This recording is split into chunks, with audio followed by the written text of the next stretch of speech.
क्या आपको पता है पिछले साल पूरी दुनिया में कितने लोग मिलियनेयर्स बने थे? जवाब है लगभग 20 लाख लोग। और इंटरेस्टिंग बात यह है कि ये सिर्फ 2022 की बात नहीं है। क्रेडिट स्विस की एक रिपोर्ट के अकॉर्डिंग ईयर 2000 से लेके 2022 तक कंटिन्यूसली हर साल लगभग 20 लाख नए इंडिविजुअल्स मिलियनेयर्स की कैटेगरी में एंटर हो रहे हैं। बट हम इस डेटा की बात क्यों कर रहे हैं? वो इसलिए क्योंकि इन मिलियनेयर्स में से कई सारे लोगों ने स्टॉक मार्केट यानी इक्विटी मार्केट से पैसा कमाया है।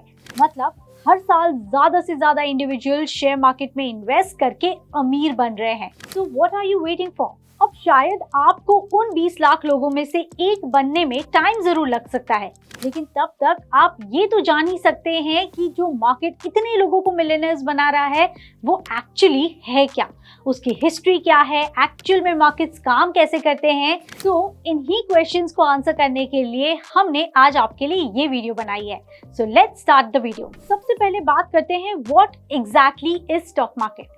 एक ऐसा मार्केट प्लेस जहां आप किसी भी लिस्टेड कंपनी के शेयर्स को खरीद या बेच सकते हैं, उसे हम स्टॉक मार्केट, शेयर मार्केट या फिर इक्विटी मार्केट कहते हैं। कंपनी के शेयर्स को खरीदने का मतलब है कि आप उस कंपनी का एक पार्ट ओन करते हैं। यानी अगर आप एक कंपनी को 100 पार्ट्स में डिवाइड कर देते हैं एंड अगर आपने उसमें 10% इक्विटी शेयर्स बाय किए हैं, मतलब होता है कि कंपनी में आप 10% हिस्सा ओन करते हैं। एंड दिस ऑल्सो मीन्स कि अगर वो कंपनी को प्रॉफिट होता है तो उस प्रॉफिट का कुछ हिस्सा आपको भी दिया जाएगा एंड अगर लॉस होता है तो भी आपको ही सहना पड़ेगा। Now let's start with the origin of stock market. Do you know which country actually invented the stock market? Stock market का कंसेप्ट काफी पुराना है, लगभग 400 साल से भी ज्यादा पुराना। स्टॉक्स को इश्यू और ट्रेड करने की जो प्रैक्टिस है वो तब से देखी गई है जब आज का नीदरलैंड डच रिपब्लिक हुआ करता था। यानी हम बात कर रहे हैं 16th सेंचुरी की। तो ईयर 1600 में British east India company India में एंटर हुई थी, ये तो हम सब जानते हैं। लेकिन इससे पहले 1595 में एक और कंपनी इंडिया में एंटर हो चुकी थी जिसका नाम था Dutch East India company and this came from Dutch republic and this company was the first company to go public. मानी ये पहली कंपनी थी जिसने अपने शेयर्स पब्लिक को इश्यू किए थे। इन शॉर्ट पहला आईपीओ भी डच ईस्ट इंडिया ने ही लॉन्च किया था इन 1602। इस कंपनी ने डच रिपब्लिक के एम्स्टरडैम में शेयर्स इश्यू किए थे। तो ये कंपनी बेसिकली शेयर्स के बदले इन्वेस्टर्स को एशिया से लाए गए रिसोर्सेज से जो प्रॉफिट होता था वो दिया करती थी एंड शेयर्स बेच के उनको जो पैसा मिलता था उससे कंपनी अपने वॉयजेस को यानी समुद्री यात्राओं को और ऑपरेशंस को फंड करती थी। बहुत ही जल्द शेयर्स इश्यू और ट्रेड करने की ये प्रैक्टिस कई सारी यूरोपियन कंट्रीज जैसे इंग्लैंड, फ्रांस में भी फैल गई। शिप ओनर्स को ऐसे इन्वेस्टर्स की तलाश रहती थी जो उनके ऑपरेशंस को फंड कर सके ताकि उन्हें पूरा का पूरा रिस्क ना लेना पड़े। और दूसरी तरफ इन्वेस्टर्स ऐसी कंपनीज ढूंढते थे जो उन्हें ज्यादा से ज्यादा प्रॉफिट्स दे सके। तो यहाँ शिप ओनर और इन्वेस्टर के बीच का रिलेशन एक लिमिटेड लायबिलिटी कंपनी की तरह था जिसका इंटेंशन सिर्फ एक ट्रिप से जो प्रॉफिट्स मिलते थे उससे शेयर करने का था। लेकिन शिप ओनर्स को हर नई ट्रिप से पहले नए इन्वेस्टर्स से फंड रेज करना पड़ता था जो इतना आसान प्रोसेस नहीं था। इसीलिए उन्होंने इवेंचुअली वन टाइम LLCs को फॉर्म करना बंद कर दिया और अपने इन्वेस्टर्स को मल्टीपल सी जर्नीज से जो प्रॉफिट्स अक्यूमुलेट होते थे उन्हें डिविडेंड के फॉर्म में देना शुरू कर दिया, जिससे कि इन्वेस्टर्स उनके साथ ज्यादा से ज्यादा जर्नीज तक जुड़े रहते थे। और इस तरह फॉर्म हुई थी पहली जॉइंट स्टॉक कंपनी जहां शिप के ओनर्स ज्यादा फंडिंग की डिमांड कर सकते थे, दूसरी तरफ नंबर ऑफ शिप्स को इंक्रीज कर सकते थे एंड इन्वेस्टर्स को और भी सिग्निफिकेंट रिटर्न्स प्रोवाइड कर सकते थे। So friends, this is how a stock came into existence and eventually 1611 में फॉर्म हुआ दुनिया का सबसे पहला exchange, that is Amsterdam Stock Exchange, जहां Dutch India was the only company to trade। और फिर कई सारे फाइनेंशियल इंस्टीट्यूशंस बनते थे। अगर आपको ये इंटरेस्टिंग लग रहा हो तो I would highly recommend you to read this book called A Financial History of Netherlands। अब ये भी डिस्कस कर लेते हैं कि इंडिया में स्टॉक मार्केट का ओरिजिन कैसे हुआ था।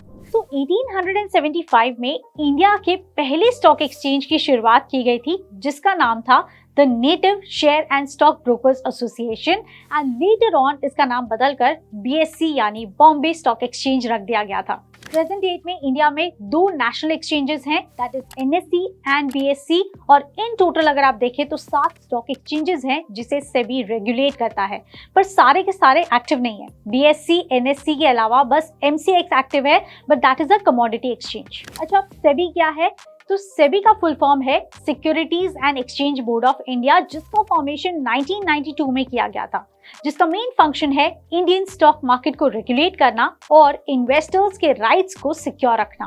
अब बात करते हैं कि स्टॉक मार्केट काम कैसे करता है। किसी भी कंपनी की स्टॉक मार्केट में जर्नी की शुरुआत तब होती है जब वो कंपनी अपना IPO लेकर आती है, यानी प्राइवेट से पब्लिक जाती है। IPO का फुल फॉर्म क्या है? Initial public offer. IPO open होने से पहले कंपनी एक ऑफर डॉक्यूमेंट प्रिपेयर करती है, जहां कंपनी को सारी इंफॉर्मेशन प्रोवाइड करनी होती है, राइट फ्रॉम कंपनी क्या करती है, प्रोडक्ट्स क्या है, प्रमोटर्स कौन कौन है, उसके पिछले 3 सालों के फाइनेंशियल रिकॉर्ड्स, और IPO में पब्लिक से जो पैसे आएंगे उसका कंपनी क्या करेगी, कैसे यूटिलाइज करेगी, एक्सेट्रा। एंड इस डॉक्यूमेंट को भी सेबी पहले अप्रूव करता है, एंड IPO को अप्रूवल मिलने के बाद ही कंपनी अपने शेयर्स को पब्लिक को इश्यू कर पाती है और स्टॉक एक्सचेंज पर फिर लिस्ट हो जाती है। अब इन्वेस्टर्स इस कंपनी के शेयर्स को स्टॉक एक्सचेंज पर ट्रेड कर सकते हैं, और इस ट्रेडिंग को ट्रांसपेरेंट बनाए रखने के लिए स्टॉक एक्सचेंज की 2 इंटरमीडियरीज होती हैं, पहला depository and second is the clearing house. तो हम सब ने ये समझ लिया है कि ट्रेडिंग या फिर इन्वेस्टमेंट करने के लिए आपको एक डीमैट अकाउंट चाहिए जो डिजिटल लॉकर है आपके शेयर्स का, एंड दूसरा ट्रेडिंग अकाउंट जो बैंक अकाउंट की तरह होता है, जिससे आप शेयर्स बाय और सेल कर सकते हैं। तो अब डिपॉजिटरी का काम आपके डीमैट अकाउंट्स को हैंडल करने का है, और क्लियरिंग हाउस का काम आपके ट्रेडिंग अकाउंट्स को हैंडल करने का होता है। डीमैट और ट्रेडिंग अकाउंट आप एक स्टॉक ब्रोकर के साथ ओपन करते हैं, जो डिपॉजिटरी और क्लियरिंग हाउस दोनों के साथ जुड़ा रहता है, यानी ब्रोकर्स आपके और स्टॉक एक्सचेंज के बीच में एक मीडिएटर का काम करते हैं। फॉर एग्जाम्पल, आपने 1000 रुपीज में किसी कंपनी के 5 शेयर्स बाय करने का ऑर्डर अपने ब्रोकर के थ्रू डाला है। इमीडिएटली ब्रोकर आपके ट्रेडिंग अकाउंट से वो 1000 रुपए डेबिट करता है और उसे क्लियरिंग हाउस को सेंड कर देता है, और जिस इन्वेस्टर ने वो 5 शेयर्स आपको बेचे हैं, उसका ब्रोकर उस इन्वेस्टर के डीमैट अकाउंट से वो शेयर्स डेबिट करके डिपॉजिटरी को सेंड कर देता है। डिपॉजिटरी वो 5 शेयर्स आपके ब्रोकर को ट्रांसफर करती है, और आपका ब्रोकर उन्हें आपके डीमैट खाते में क्रेडिट कर देता है, और आपके जो 1000 रुपए ब्रोकर के थ्रू क्लियरिंग हाउस को रिसीव हुए थे, क्लियरिंग हाउस उन पैसों को सेलर के ब्रोकर को सेंड करता है, और एट द एंड वो 1000 रुपीज सेलर के ट्रेडिंग अकाउंट में क्रेडिट कर दिए जाते हैं।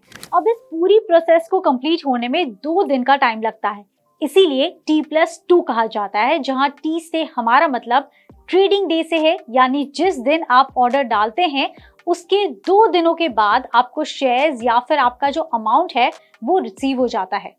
अब ये जो प्रोसेस है वो और भी फास्ट कर दी गई है, कई स्टॉक्स T+1 में शिफ्ट हो चुके हैं।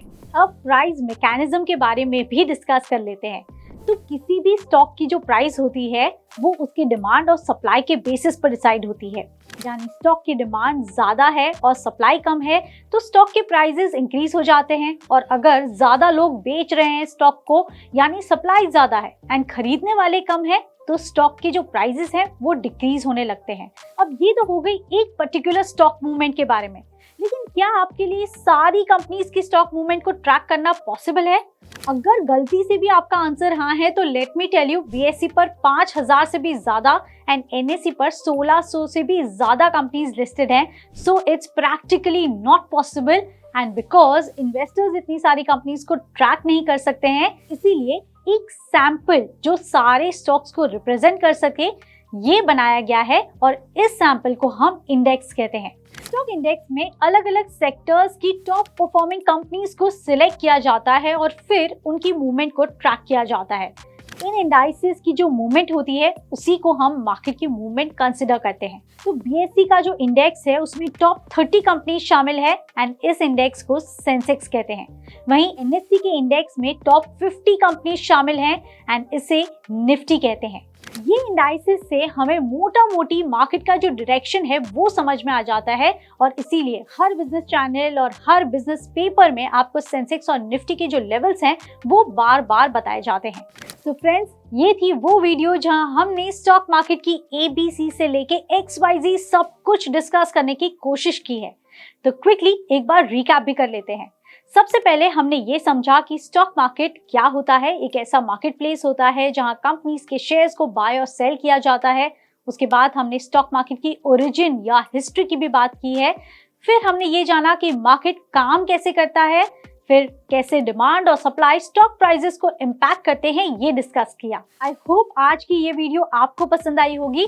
आगे भी हम आपके लिए ऐसे इंटरेस्टिंग और इंसाइटफुल वीडियोस लेकर आते रहेंगे। टिल देन स्टे ट्यून्ड और 5 पैसा के चैनल को लाइक, शेयर और सब्सक्राइब करना ना भूलें।